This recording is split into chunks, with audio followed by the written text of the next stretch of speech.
Hi everyone, welcome to the fourth week of ISH Weekly. Today we will cover all the sporting events from 23rd to 30th January.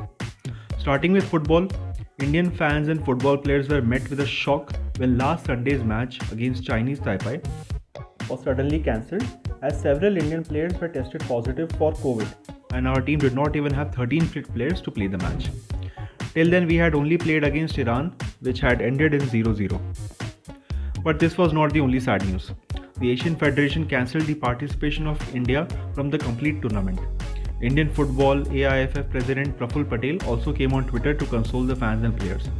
Hence, at present, 11 nations are right now in India playing this tournament, but the host India is unfortunately setting out. The blame games started immediately once this announcement was made, but unfortunately the ultimate losers were our women players. At the same time, Women's Hockey Asia Cup concluded, in which Indian team was able to secure a bronze medal. The defending champions India lost to South Korea in the semis 2-3, but were able to defeat China 2-0 in the bronze medal match. The top 4 teams are Japan, South Korea, India and China. These 4 teams have now automatically qualified for the 2022 Women's Hockey World Cup. Now moving to handball, the Asian Men's Championship just concluded. Nothing much to speak about here. 16 teams participated from Asia, out of which our men's team came in 15th. Now, the third consecutive badminton tournament of India, the Odisha Open, was concluded today. The singles final was an all-India affair. In the men's, Kiran George went up against Priyanshu Rajwat, whereas in women's, Smith Toshanwal played against Unnati Huda. The biggest success of the tournament was the 14-year-old Unnati Huda, who went on to win her first BWF 100 title. In men's, Kiran George got the better of Priyanshu in a tight 3-set match and won the gold. Women's doubles was also an all-India final.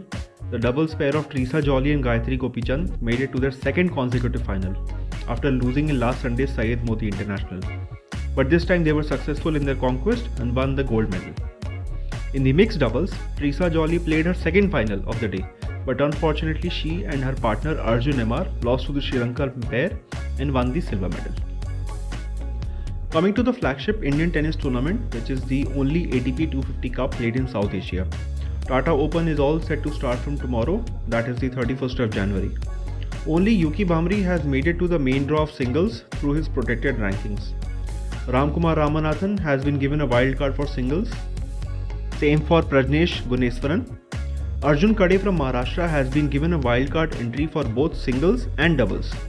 2 Indians were given an opportunity in singles qualifying today, Mukund Sasikumar and Manish Suresh Kumar.